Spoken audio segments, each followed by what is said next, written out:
India से colonel दानवीर सिंह ने, आप सब उनको जानते हैं। सर का एक यूट्यूब चैनल भी है और इसके अलावा टीवी पे भी हम उनको सुनते हैं और बहुत कुछ डिफेंस के मामले में उनसे सीखने के लिए मिलता है। Thank you so much sir कि आपने ज्वाइन किया। और जी पाकिस्तान से आप सबके जाने पहचाने कमर चीमा साहब हैं।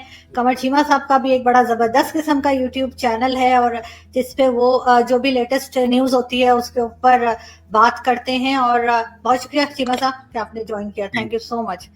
सबसे पहले मैं कर्नल दानवीर आपकी तरफ चलूंगी। आप मुझे ये बताइए कि अभी जो क्लैशेस चल रहे थे फलस्तीन के और उसके साथ आपको मालूम है कि इसराइल का जो इशू चला था, तो उस पे इंडिया का क्या स्टैंड है? और पहले तो हमने सुना था, मुझे नहीं पता सही है या गलत, लेकिन मेरे ख्याल से ठीक ही है कि फलस्तीन के साथ काफी अच्छे रिलेशंस थे इंडिया के। और अभी एकदम से हम देखते हैं कि सब लोग जो हैं वो बीजेपी की गवर्नमेंट के टाइम पे आप लोग जो है वो इसराइल को ज्यादा सपोर्ट कर रहे हैं। तो आप क्या समझते हैं कि हमास और इसको आप किस तरह लेते हैं इसराइल को?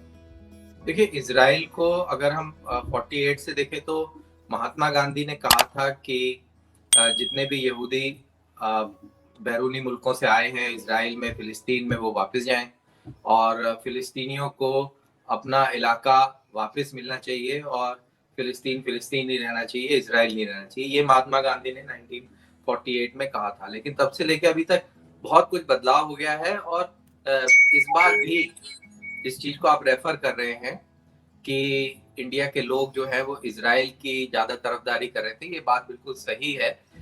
लेकिन फिलिस्तीनियों की मुखालफत भी नहीं कर रहे थे। उन इंडियंस ने डिफरेंशिएट कर दिया बिटवीन फिलिस्तीन इशू एंड हमास। अब फिलिस्तीन के अंदर भी दो डिवीजन है। जो वेस्ट बैंक और फिलिस्तीन अथॉरिटी वाले जो इलाके हैं, वहां के फिलिस्तीनी चाहते हैं ऑफिशियली कि पीसफुल प्रोसेस से रेजोल्यूशन हो, और हमास जो कि गाजा में काबिज है, वो ऑफिशियल उनका स्टैंड है कि हम मिलिट्री मीन से अपना पॉलिटिकल गोल हासिल करेंगे। तो दोनों दो फिलिस्तीन के हिस्से हैं और दोनों में अलग अलग पॉलिटिकल एम एक है, लेकिन उसको हासिल करने के तरीके अलग अलग हैं। इंडिया में इस बार देखा गया कि जब इजराइल ने अलास्का मॉस्क में फिलिस्तीनियों के खिलाफ कार्रवाई करी तो उसके लिए बहुत बड़ा आउटरेज हो गया पूरी दुनिया में। लेकिन at the same time Saudi Arabia ने यमन के ऊपर एयरफोर्स से रेड किया उसी दौरान, उसके बारे में किसी ने चू नहीं करी। वहां भी यमनी मारे गए, वो भी मुसलमान ही थे। अफगानिस्तान में 200 लोग मार दिए रमजान के टाइम में, उसके बारे में किसी ने कोई बात नहीं करी। तो आजकल सोशल मीडिया के टाइम में देखिए, पहले तो गवर्नमेंट जो बोलती थी लोग आंख बंद करके मान लेते थे, जो रेडियो पे आया, टीवी पे आया, वही सही है।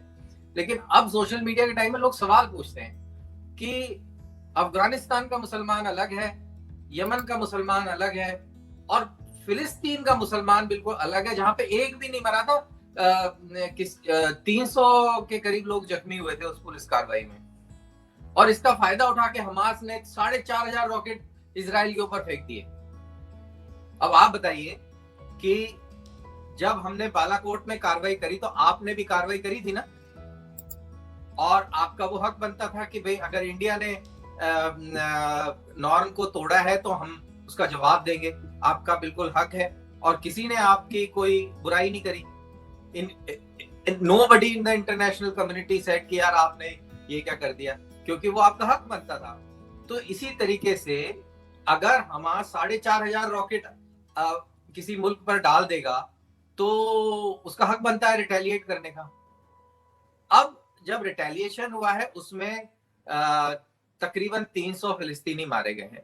ये बिल्कुल सैड है और मेरे ख्याल से कोई भी इंडिया में ऐसा नहीं होगा जो इस चीज की हिमायत करता होगी यार ये बहुत अच्छा हुआ, ऐसा बिल्कुल नहीं होगा। और जहां तक ऑफिशियल स्टैंड है, जो इंडिया के जो सफीर यूनाइटेड नेशंस में है, उन्होंने यही बोला कि गाजा के ऊपर हमले बंद होने चाहिए और इजराइल के ऊपर भी हमले बंद होने चाहिए और सीज फायर होना चाहिए, मिलजुल के बैठ के बात होनी चाहिए। हमारे फिलिस्तीन के साथ में अच्छे रिलेशनशिप हैं, यासिर अराफात के टाइम से लेके आज तक अच्छे रिलेशनशिप हैं। और नरेंद्र मोदी भी जब गए थे तो रमल्ला का उन्होंने ट्रिप बनाया था। तो एक तरफ इजराइल है, इजराइल को हम रिकॉग्नाइज करते हैं, बहुत सारे अरब ममालिक भी रिकॉग्नाइज करते हैं, वो एक रियलिटी है। लेकिन अब हम लोग डिस्टिंग्विश करने लग गए हैं, डिफरेंशिएट करने लग गए हैं between the correct political path and terrorism.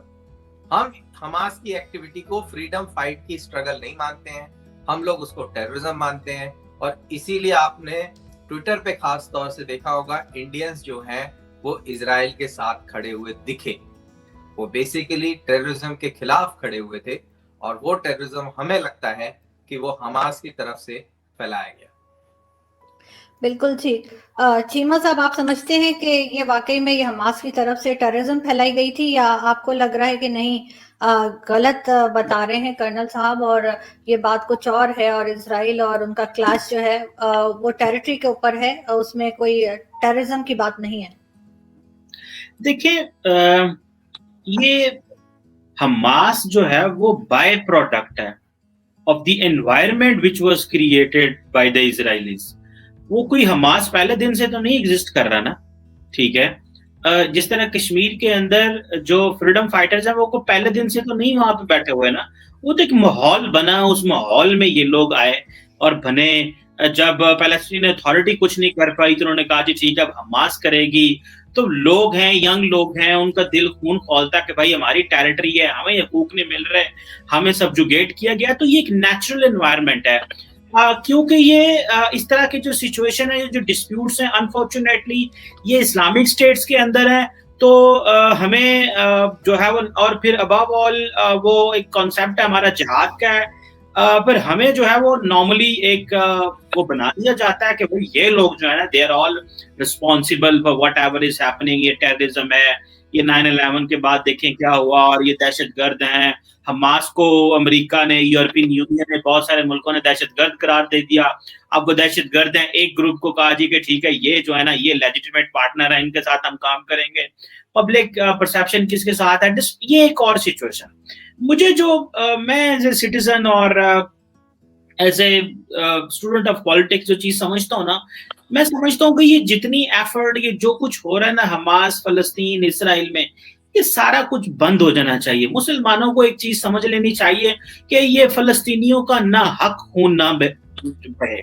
ये जो खून बह रहा है ना फलस्तीनियों का, ये रायगां जाना है, इसका कोई फायदा नहीं है। अभी हालात बदल गए हैं, मामलात बदल गए हैं।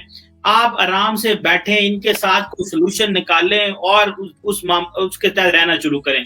वो रोजाना कोई ना देखे ना, अमेरिका क्या कहता है, अमेरिका कह रहा है कि हम इसराइल को असला देंगे और जो फलस्तीन है उसको हम ह्यूमैनिटेरियन असिस्टेंस देंगे। ना उनके पास वेपन है, ना लड़ सकते हैं। इसराइल का जब दिल करता है मारता है, बिल्डिंग्स गिरा देता है, तोड़ देता है, फिर वो उनको इतने साल लगते हैं बनाने में। ये क्या स्ट्रगल हो रही है? इसके ऊपर ये जो दो नंबरी जो मुसलमान लीडर्स की है और उस मुस्लिम उम्मा की है, ये बंद होनी चाहिए और एक स्ट्रेट फॉरवर्ड रास्ता अडॉप्ट करना चाहिए, जिस रास्ते में हम ये फैसला कर सकें कि ये जो फलस्तीन है इसको जो इसराइलियों को देना है इसराइलियों को दें, जो फलस्तीनियों को मुसलमानों को देना वो रखें, ताकि वंस फॉर ऑल ये इश्यू खत्म हो जाए। इसमें से कुछ भी नहीं निकल रहा सिवाय इसके कि मुस्लिम उम्मा पूरी दुनिया में जुलूस निकल रहे हैं, ये हो जाएगा वो हो जाएगा। क्या निकला उसके बाद? पाकिस्तान के फॉरेन मिनिस्टर भी गए हुए थे, क्या हुआ? जब इसराइलियों का दिल किया उन्होंने बंद कर दिए हमले करने, जब उनका दिल था उन्होंने मारा। ना उनको कोई रोक सकता है ना कोई टोक सकता है। ये क्या हम लोगों ने रोजाना की जो एक माहौल बनाया हुआ है, ज्यादती हो रही है उधर उनके साथ, इसमें तो कोई शक ही नहीं है। ये एक ह्यूमैनिटेरियन क्राइसिस है, लेकिन हम मदद कर सकते हैं फलस्तीनियों की इस ह्यूमैनिटेरियन क्राइसिस में उनकी, अगर हम उनके लिए एक लॉन्ग टर्म ड्यूरेबल सोल्यूशन दे सकें। और जब सारी दुनिया कह रही है टू स्टेट सोल्यूशन, तो क्यों ना वो सोल्यूशन निकाल लिया जाए और फलस्तीनियों की जिंदगियां भी आसान कर दी जाए। जी नहीं, आप जी कर्नल साहब कुछ कहना चाहते हैं? बिल्कुल, मैं चीमा साहब से पूरी तरह सहमत हूँ जो उन्होंने बात करी है। इनफैक्ट टू नेशन थ्योरी वहां पे लगी हुई है। 1947 में यूनाइटेड नेशंस का जो मसौदा तैयार हुआ था उसमें यही था कि जो यहूद मेजॉरिटी है वो इजराइल होगी और जो फिलिस्तीन मेजॉरिटी इलाके हैं वो फिलिस्तीन कहलाए जाएंगे, और जेरूसलम जहां पर क्रिश्चियन, जूज और मुस्लिम, इन तीनों के लिए बहुत ही मुकद्दस जगहें हैं, यहाँ पर रिलीजियस प्लेसेस हैं, इसको इंटरनेशनल सिटी का दर्जा दिया जाएगा जैसे वेटिकन का है। ये ना इजराइल के कब्जे में होगी ना फिलिस्तीन के कब्जे में होगी, ये इंटरनेशनल सिटी होगी जिसकी अपनी गवर्निंग बॉडी होगी और इसके ऊपर एडमिनिस्ट्रेशन किया जाएगा। तो ये वाला सोल्यूशन शुरू में 1947 में अरब्स को बिल्कुल ठीक नहीं लगा और मेरे ख्याल से ठीक लग भी नहीं सकता, क्योंकि जो फिलिस्तीन था जब अंग्रेजों के हाथ में 1920 में ये आया था, तब यहाँ पे मुसलमानों की जो आबादी थी वो 80% थी और जूस यहाँ पर 8-9% थे और या और उससे भी कम थे, शायद कम थे, 70-75% मुसलमान थे, जूस 10-11% थे और 9% आपके क्रिश्चियन थे। तो ये वहां की डेमोग्राफी थी एट द टाइम इन 1920। और आज की तारीख में ये बिल्कुल उल्टा हो गया है, 80% के करीब आपके यहूद हैं, 17% आपके मुसलमान हैं और 3% क्रिश्चियन और ड्रूज और बाकी लोग हैं।